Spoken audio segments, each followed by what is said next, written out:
오늘은 소망에 하나님이 주시는 기쁨과 평강, 이런 제목의 말씀 함께 나누도록 하겠습니다.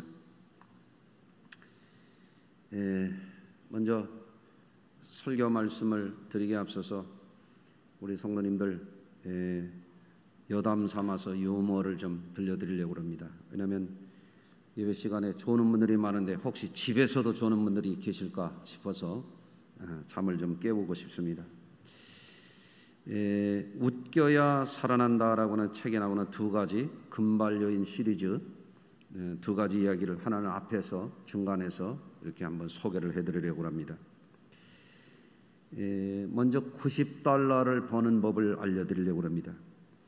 뉴욕에서 LA까지 어떤 변호사가 비행기를 타고 장거리 여행을 하는데 옆에 금발의 여인이 앉아 있어서 제안을 했답니다.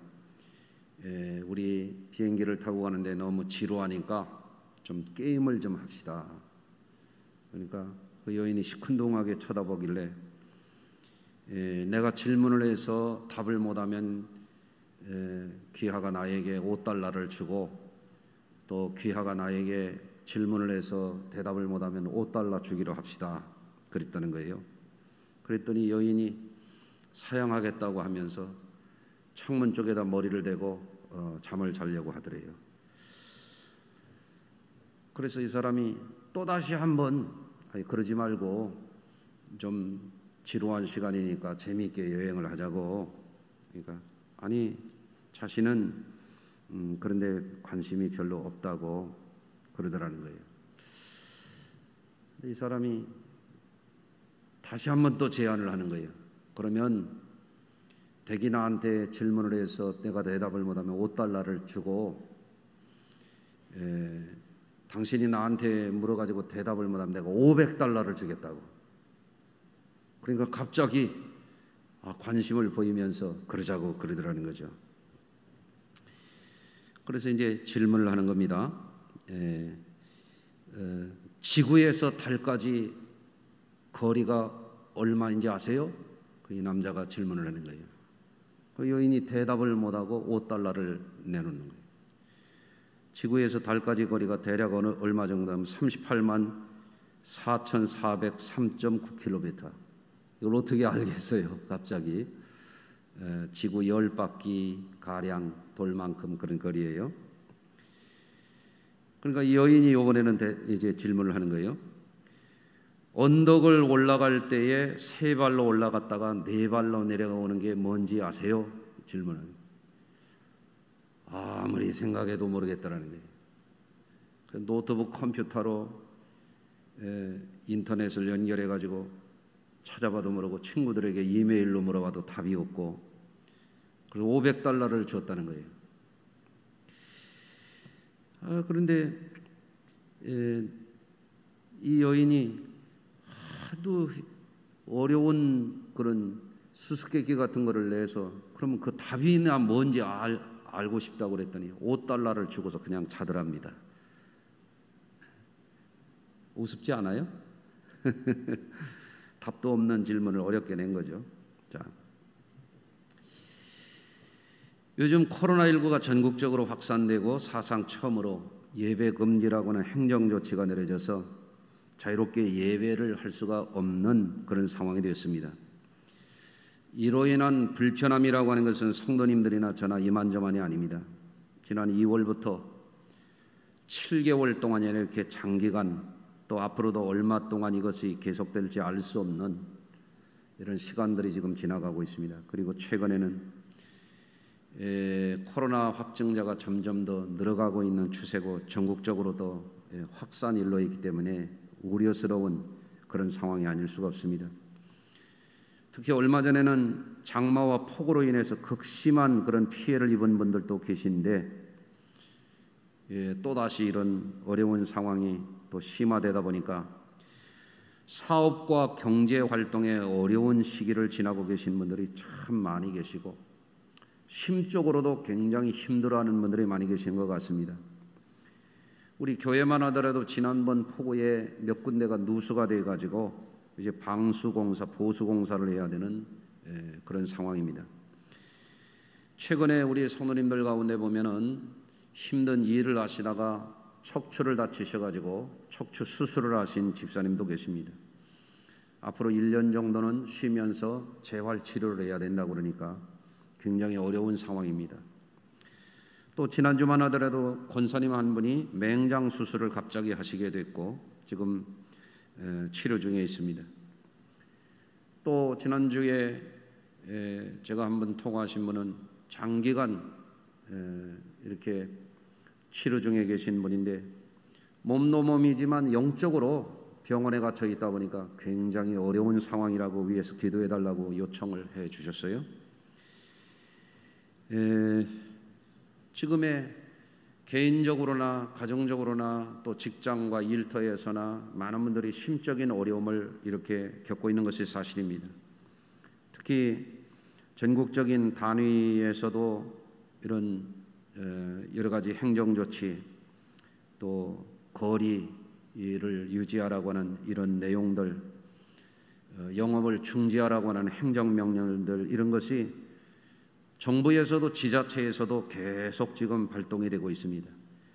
특히 교회를 향하여 예배를 금지하라고 하는 이런 행정명령은 우리나라 역사상 처음 있는 일입니다. 어떤 면에서 보면 방역을 해야 된다고 하는 이 긴급성 때문에 이해할 수 있는 측면도 있지만 정치와 종교가 분리된 국가인 우리나라에서 정부가 교회를 향하여 예배를 하지 말라라고 하는 것은 헌법에 보장된 종교 자유의 기본권에 대한 문제가 또 있기 때문에 이게 초헌법적인 그런 조치입니다. 그럼에도 불구하고 최근에 극히 일부이긴 합니다마는 교회가 정치와 결탁이 되어서 집회를 한다든지 또 그 교회를 통하여 코로나 확진자들이 대거 발생을 했다든지 이런저런 이유로 인해서 지금 코로나가 전국적으로 확산되는 일과 관련해서 일반 대중들은 전국의 수만 교회 가운데서 극히 일부지만 이런 것들이 언론에 자주 오르내리다 보니까 교회를 막 비난하고 이런 참 여러 가지로 지금 불편함이 많은 그런 일과 무관한 대부분의 교회들까지 피해를 입는 그런 상황이 전개되고 있습니다. 이럴 때일수록 우리 성수교회 성도님들은 건강관리와 방역에 각별히 유의를 하시면서 특히 우리 그리스도인들이 신앙과 영성을 스스로가 잘 관리하도록 최선을 다하는 것이 중요합니다. 요즘 사람들을 만나서 어떻게 지내세요? 그러면 많은 분들이 그런 얘기를 합니다. 참 우울하네요. 또 어떤 분들은 말합니다. 아유 너무 힘들어요. 이렇게 말씀을 하시는 거예요. 이럴 때일수록 우리 성도님들은 자기 관리를 잘해야 되겠는데 어떻게 하는 것이 좋겠는가? 오늘 말씀을 통해서 함께 나누고자 합니다. 첫째로 어려울 때일수록 성도님들은 소망의 하나님께 집중하는 것이 굉장히 중요한 포인트입니다. 오늘 본문에 보면 하나님을 가리켜서 뭐라고 표현했냐면 소망의 하나님이라 이렇게 말씀하고 있습니다. 한번 따라서 해보시겠습니다. 있는 곳에서 각자 한번 따라서 해주세요. 우리 하나님은 소망의 하나님이시다. 아멘. 굉장히 중요한 거예요.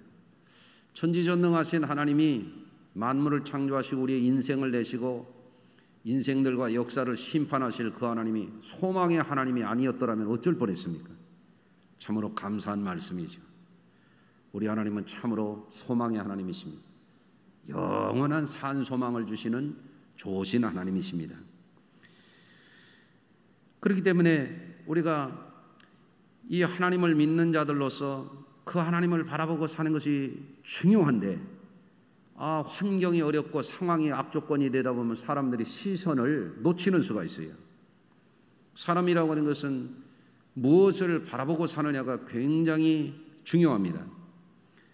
여러분들 사도행전에 보면 성전 미문에 앉아서 늘 다른 사람들에게 이제 엎혀서 혹은 들려서 성전 미문에 갖다 놓으면 나면서 걸어보지도 못한 사람이 성전에 드는 사람들에게 동정을 얻어가지고 동량을 얻어서 겨우겨우 연명하고 사는 사람이 있었어요. 그 사람은 성전 문턱까지 갔으면서도 소망의 하나님을 바라보지 못하고 사는 불쌍한 처지였어요. 성전 문턱까지 가서도 전능하신 하나님, 산 소망을 주시는 하나님, 영원한 생명을 주시는 그 하나님을 바라보기보다는 동전 떨어지는 것만 바라보고 사람들의 발걸음만 바라보고 땅을 바라보고 인생을 바라보고 그렇게 하루하루를 살아갔던 것입니다. 그런데 어느 날 사도 베드로와 요한이 성전에 기도하러 올라가다가 그 사람을 보고 발걸음을 멈추고 그를 주목하는 거예요. 그를 측은히 여기는 마음이 부릴 듯했어요. 성전에 기도하러 올라가다 말고 그를 바라보면서 뭐라고 얘기하냐면 우리를 보라! 이렇게 말합니다. 보라! 우리를 보라는 거죠. 그러면서 무엇을 얻을까 하고 그 거린이 그를 쳐다보니까 내게 은과 금은 없거니와 내게 있는 것으로 내게 주노니 나사렛 예수의 이름으로 일어나 걸으라! 그러면서 그의 손을 잡아 일으키니까 발과 발목에 힘을 얻고 평생 나면서 걸어본 적도 없는 사람이 걷고 뛰고 주를 찬양하게 되었더란 말이죠. 이 일로 인해서 예루살렘에 소동이 일어나게 됩니다. 사도들이 옥에 갇히는 일까지 생기게 됩니다. 오늘날에도 성령의 강력한 기름 부으심이 나타나는 곳에서는 이렇게 평생 걸어보지도 못한 사람이 그 자리에서 일어나서 치유되는 일들이 얼마든지 있습니다. 세상 사람들은 잘 모르는 거지만 우리가 유튜브에만 들어가서 봐도 얼마든지 그런 것을 찾을 수가 있습니다. 여러분, 이 사람은 늘 하나님을 바라보고 살지 않았어요. 사람만 바라봤어요. 운명이 불쌍한 겁니다. 땅만 바라봤습니다. 동전 떨어지는 소리만 듣고 살았습니다. 그의 이름은 거린이었습니다. 이름도 뭐 없습니다. 안타까운 일이죠. 그런데 사도들을 통하여 하나님이 우리를 봐라! 내게 있는 것으로 내게 주노니 나사렛 예수 그리스도의 이름으로 일어나 걸어라! 할 때 그의 시선이 바뀌었습니다. 바라보는 것이 달라졌습니다. 그가 그날 구원받은 줄로 믿으시기를 바랍니다. 아멘. 무엇을 바라보고 사느냐가 굉장히 중요합니다. 어려울 때일수록 우리는 소망의 하나님을 바라봐야 될 줄로 믿습니다. 아까 재미난 얘기 2개 들려드린다고 했는데 두 번째 얘기를 또 들려드릴게요. 어느 여인이 롤스로이스라고 하는 최고급 승용차를 끌고 은행에 와서 자기가 2주간 동안 여행을 다녀와야 되는데 긴급하게 $5,000가 필요하니까 신용대출을 해달라 이렇게 요청을 했습니다. 그러니까 은행 창구에 있는 직원이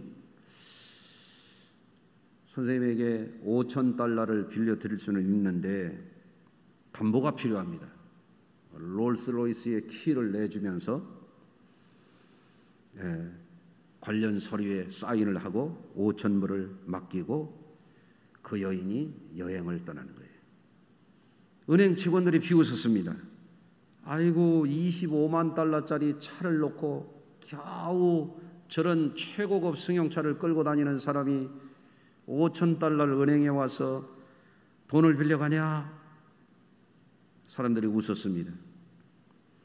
여인이 2주간 동안 여행하는 동안에 그 여인의 차는 은행 주차장에 잘 모셔져 있었어요.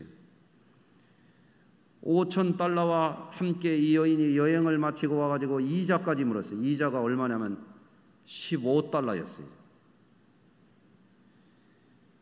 이 여인은 뭐를 바라봤어요? 2주 동안 이자 15불 내면 2주 동안 주차비 안 내고 은행 주차장에 잘 주차할 수 있었던 거예요.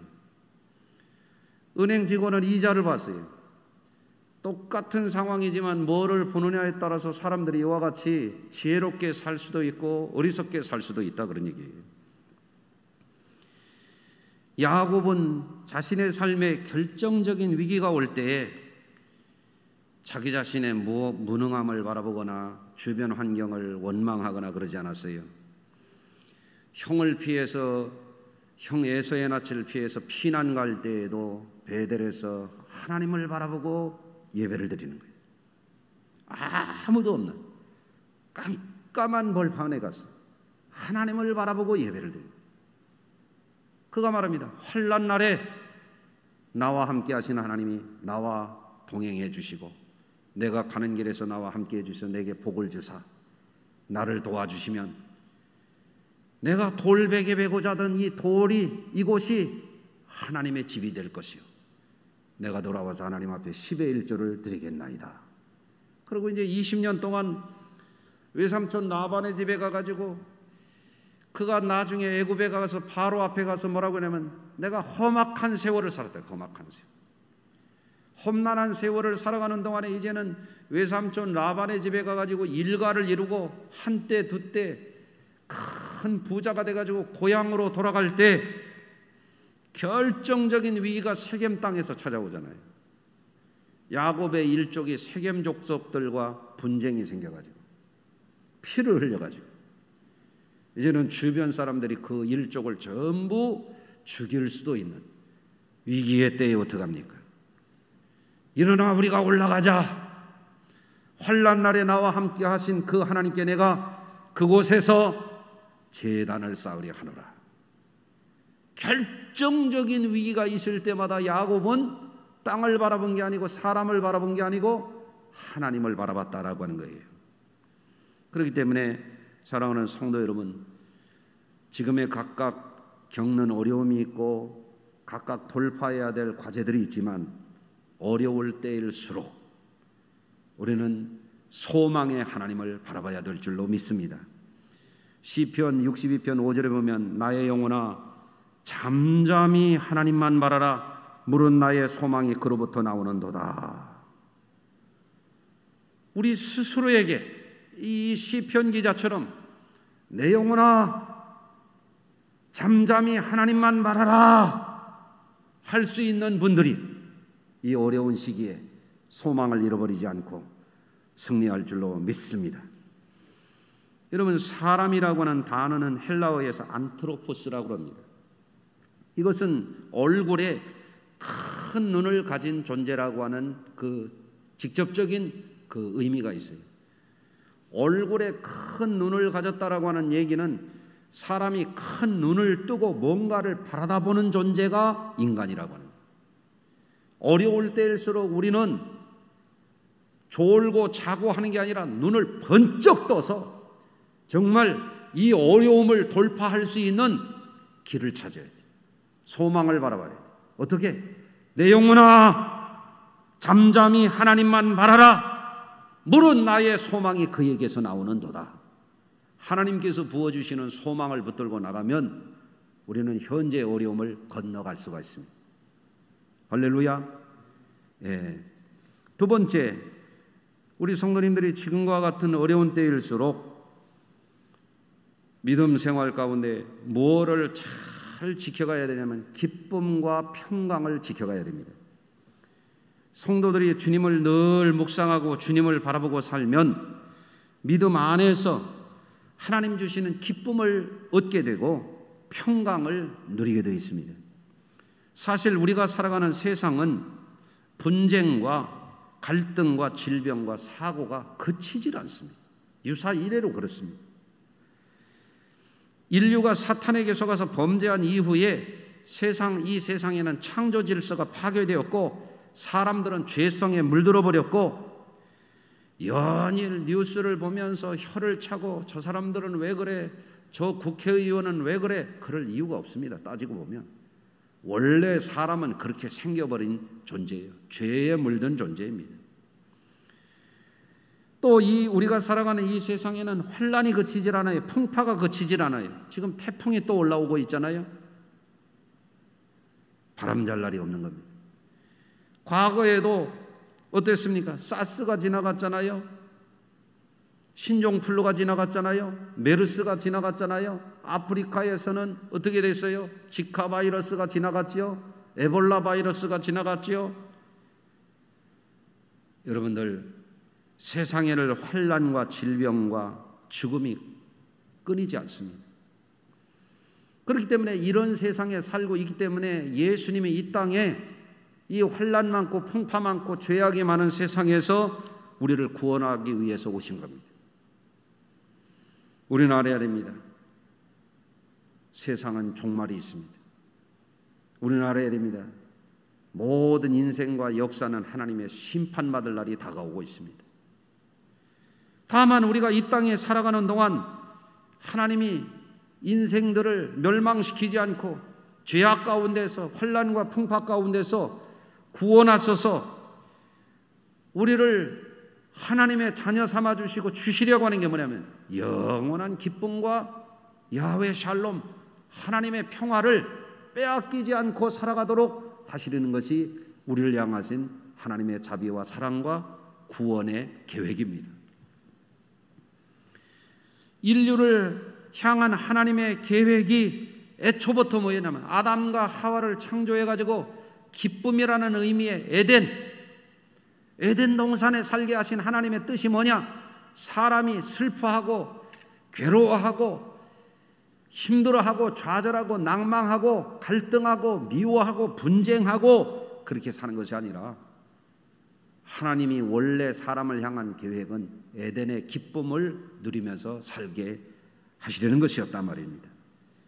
그렇다고 한다면 우리가 이 땅에 오신 구세주로 오신 예수님을 믿고 구원받고 영생을 얻고 천국을 소유한 성도들이라고 한다면 성전 미문에 앉아서 구걸하다가 은과 금은 내게 없거니와 내게 있는 것으로 내게 주노니 나사렛 예수의 이름으로 일어나 걸어라 할 때 예수의 이름으로 질병을 치료받고 죄사함을 받고 구원받은 사람이 기뻐 뛰고 찬양했던 것처럼 우리 안에 구원의 기쁨이 있어야 된다는 거죠. 그런데 세상 풍파 속에 시달리다 보면 우리 얼굴에 수심이 가득하고 마음이 힘들고 꿈자리가 사납고 세상 만사가 귀찮아지고 그럴 수가 있는 거죠. 우리는 그때마다 기억해야 됩니다. 요한복음 15장 11절에 예수님이 말씀하셨습니다. 내가 이것을 너희에게 이르면 내 기쁨이 너희 안에 있어 너희 기쁨을 충만하게 하려는 것이라. 사탄 마귀나 세상의 죄악의 권세나 이런 재앙이나 풍파나 이런 것들은 항상 우리에게 기쁨을 빼앗아갑니다. 우리 성도들은 그때 깨달아야 됩니다. 이 소란한 세상 한가운데 살면서 어려운 시기를 통과하고 있지만 주 안에 있는 우리들은 기쁨을 빼앗기지 말아야 되는 것입니다. 왜? 궁극적으로 우리에게 주님이 기쁨을 주시기를 원하시기 때문입니다. 아멘. 여러분, 믿음이 있는 사람들은 풍파 가운데서도 담대해야 됩니다. 현재의 코로나19의 전염병 상황 속에서도 담대해야 됩니다.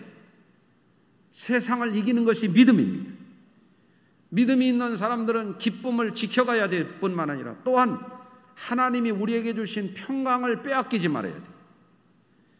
여러분, 사도행전 27장 22절에 가서 보면은 바울이 로마로 호송되어 갈 때 유라골로라고 하는 큰 광풍이 밀려와 가지고 배가 낙엽처럼 거센 풍랑 속에 흔들리다가 파선하잖아요. 죽느냐 사느냐 하는 그 위기 상황 속에서 바울이 이렇게 말합니다. 내가 너희를 권하노니 이제는 안심하라. 너희 중에 아무도 생명에는 아무런 손상이 없겠고 오직 이 배뿐이리라.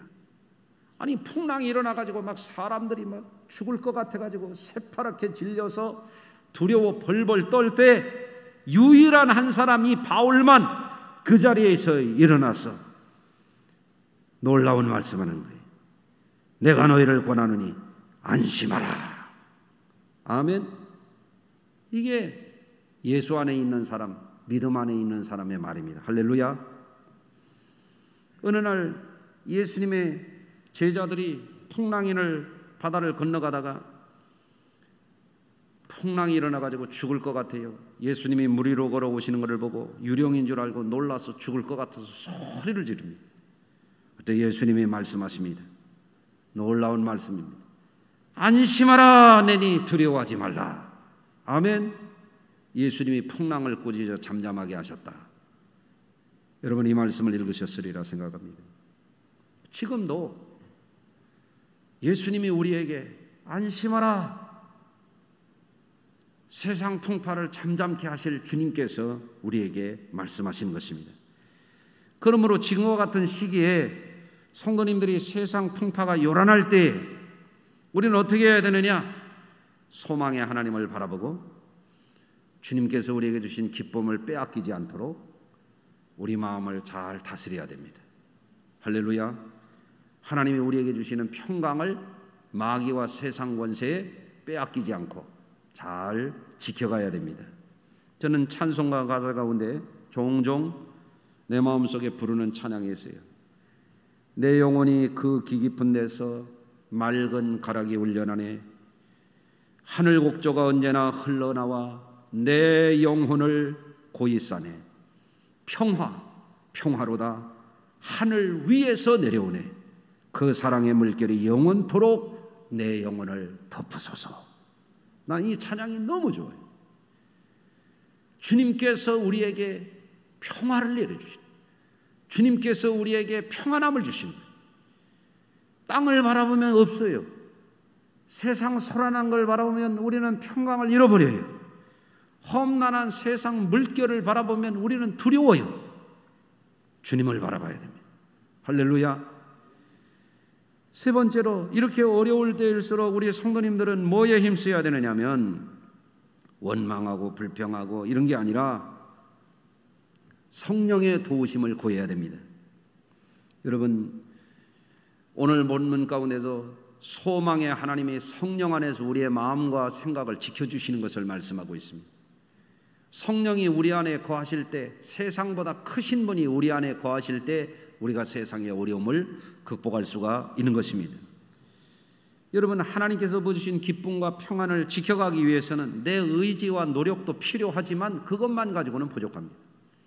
내 의지와 노력에다가 뭐가 있어야 되면 하나님의 성령님의 기름 부으심이 꼭 필요한 것입니다. 그렇기 때문에 지금 정부가 나서서 코로나 전염병이 조금 극심한 이때에 예배를 금지하는 초유의 이런 상황이 있을 때 우리에게는 어떻게 보면 이게 정말 역사상 처음 있는 충격적인 일이에요. 예. 우리 성도님들도 지금 예배당이 텅 비어 있는 가운데 집에서 예배하고들 계신데 이런 일이 처음 있는 일입니다. 이거 심히 안타까운 일입니다. 예. 우리가 이럴 때 우왕좌왕하고 불평불만하고 원망해가지고 될 일이 아닙니다. 뭐 어느 광장에 나가가지고 대통령 욕한다고 해결될 문제도 아니고요. 이게 어떻게 해야 되냐? 우리는 어려울 때일수록 하나님의 성령님이 우리 가운데 역사하셔서 우리에게 능력을 주시도록 기도해야 됩니다. 우리 앞세대의 목사님들은 고난을 많이 겪으신 분이에요. 우리 어렸을 때 목사님들이 뭐라고 그러냐면 목회는 무릎으로 하는 거라고 그랬어요. 우리 어렸을 때 목사님들은 뭐라고 하냐면 능력 받으라고 그랬습니다. 우리 어렸을 때 목사님들은 늘 성령의 불 받으라고 그랬습니다. 왜? 힘으로도 안 돼요. 능으로도 안 돼요. 하나님의 도우심이 있어야 가난도 이기고 질병도 이기고 풍파도 이기고 승리하는 것입니다. 우리 앞세대의 선배님들은 어땠습니까? 나라를 잃어버렸을 때, 전쟁을 겪었을 때, 전후에 먹을 것이 없고 추위와 더위 속에서 전염병 속에서 힘들고 어려울 때에 정말 패골아가면서 먹지도 못하는 가운데 또 금식해 가면서 뭐를 구했냐면 성령의 충만함을 구했습니다. 참으로 놀라운 일입니다. 하나님이 그때의 그 부르짖음을 들으시고 이 나라를 지금까지 인도하신 줄로 저는 믿습니다. 지금 우리가 겪는 어려움은 지난날에 우리 신앙의 1, 2세대들이 겪었던 그 어려움에 비하면 그다지 큰 것은 아닙니다. 위험한 상황이긴 하지만 지금 이때에 그렇기 때문에 우리는 어떻게 해야 되냐? 초대교회 성도들이 겪었던 박해에 비하면 지금 우리가 겪는 이 어려움은 참으로 견딜 만한 것입니다. 우리가 잘 이겨야 될 줄로 믿습니다. 우리 믿음의 선배들, 초대교회 성도들, 한국 교회의 1, 2세 신앙의 선배들에게서 우리가 배워야 될 것은 뭐냐면, 우리가 힘으로도 능으로도 도저히 인간적인 방법으로 어려운 상황에 있을 때, 지금 정부가 정부 뜻대로 되는 것도 아니고, 의료계가 의료 뜻대로 되는 것도 아니고, 기업하는 이들이 기업을 경영하려고 하는 플랜대로 되는 게 아무것도 없지만, 여러분들, 우리가 지금 이런 상황에 구해야 될 게 뭐냐? 하나님의 도우심인 것입니다.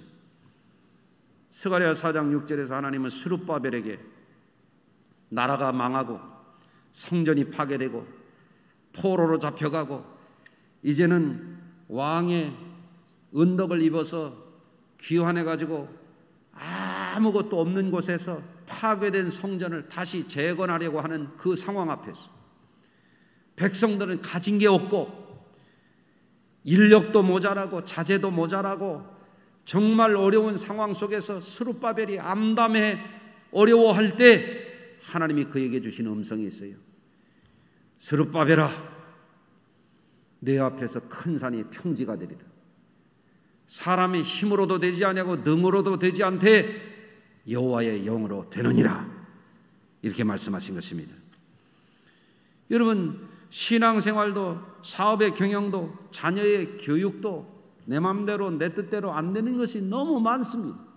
그럴 때마다 주님을 믿는 우리 성도들이 어떻게 해야 되냐면, 절망하고 낙심하고 잠만 잘 것이 아니라 깨어 일어나서 정부가 대면 예배를 하지 말라고 그러면 골방 예배라도 하고, 성전이 파괴되고 의지할 것이 없을 때에도 다니엘이 일어나 예루살렘으로 향하여 난 창문을 열고 예배했던 것처럼 우리 성도들이 역 라마단을 하듯이 영적으로 어려울 때, 영적으로 우리의 신앙의 자유가 제한될 때 우리는 더 어둠의 세력에 더 강력하게 일어나서 힘으로도 능으로도 되지 아니하고 문제의 큰 산의 앞에 서 있을 때 이것을 하나님의 도움으로 돌파하도록 주의 성령의 능력을 구해야 될 줄로 믿습니다. 한 가지 더 덧붙여 말씀을 드립니다. 어려울 때일수록 성도님들은 가족과 믿음의 형제들 간에 자주 문안하시고 서로 격려하고 위로하는 데 힘쓰시기를 바랍니다. 지난 주간만 하더라도 우리 성도님들이 평소에 저한테 메시지 안 보내던 분들도 문자를 보내가지고, 목사님 얼마나 힘드세요? 우리도 힘든데 힘내세요. 아유, 눈물이 나오려고 그래. 그냥 어렵죠 지금. 지난번에 정부에서 예배 금지 명령이 나오니까요, 제가 잘 아는 어느 목사님과 사모님은 교회에서 그냥 엉엉 울었다는 거예요. 예? 이 난국을 어떻게 돌파해야 될 것인가. 예? 지난번에 저희 집 식구도 교회에 와서 새벽 제단을 쌓으면서 교인들이 텅 비어 있으니까 눈물이 나오더니 눈물이 나. 참 참담하기 이를 데 없는 상황이죠. 그렇지만 이럴 때일수록 여러분 성도들이 문안하고 위로하고 격려하고 이 어려운 때를 잘 견디어 나가야 될 줄로 믿습니다. 여러분, 로마서 16장 강해를 얼마 전에 끝냈어요. 로마서 마지막 장에 보면은 사도 바울이 로마 교회를 향하여 누구에게 문안하라, 누구에게 문안하라, 문안하라, 문안을 그렇게 많이 하라고. 아니, 왜 그렇게 문안을 많이 하라고 그러나? 전 내가 성경을 읽으면서도 그 맥락이 잘 이해가 잘 안 됐어요. 지금 이해가 가는 거예요. 지금 이해가. 이 성경 구절이 풀렸어.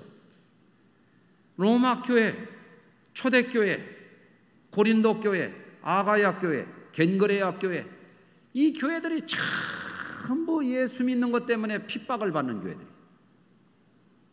순교를 당하던 시절이에요.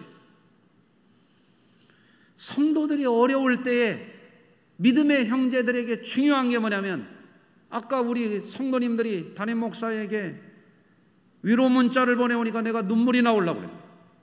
힘이 드는 거예요. 힘이 드는. 어려울 때일수록 성도들은 소닥보듯이 하지 말고 자꾸 전화도 하고 문자도 하고 톡도 보내고 서로 격려해야 됩니다.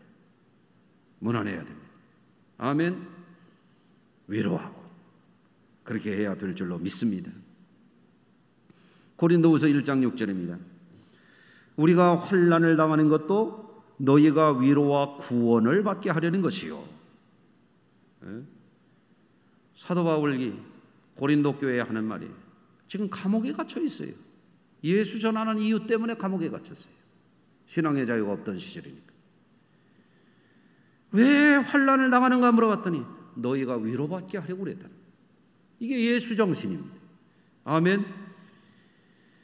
우리가 위로를 받는 것도 너희가 위로를 받게 하려는 것이니, 우리가 서로 위로를 받는 것도 우리가 또 다른 사람을 위로할 수 있도록 하기 위해서 그렇다. 이 위로가 너희 속에 역사하여 우리가 받는 같은 고난을 너희도 견디게 하느니라. 환난의 때에, 전염병의 때에, 언제 끝날지 알 수 없는 이 답답한 때에 성도들의 삶의 지혜가 필요해요. 하나님을 바라보고 우리의 기쁨과 평안을 지켜가며 성령의 능력을 구하면서 가까이 있는 가족, 가까이 있는 교우들이 서로 위로하고 서로 격려하고 잘 지내는지 문안하고 잘 지내라고 축복해주고 이렇게 이 어려운 시기를 잘 이겨나가게 되기를 바랍니다. 고린도후서 1장 3절의 말씀을 결론 삼아서 전합니다. 찬송하리로다. 그는 우리 주 예수 그리스도의 하나님이시요 자비의 아버지시요 모든 위로의 하나님이시로다. 우리 하나님은 위로를 주신 하나님. 여러분, 세상은 멸망받을 것이고 심판받을 것이고 죄인들이 정말 갈등하고 분쟁하고 환경이 파괴되고, 그렇지만 주님은 우리를 구원하셔서 우리에게 기쁨을 주시고 평안을 주시고 영원한 위로를 주실 줄로 믿습니다. 그 주님 안에서 험난한 세상을 능히 잘 이겨가는 저와 여러분들 모두가 되시기를 주의 이름으로 축원합니다. 기도하겠습니다. 할렐루야. 하나님 아버지, 우리가 주님 안에서 오늘도 예배할 수 있음을 감사드립니다.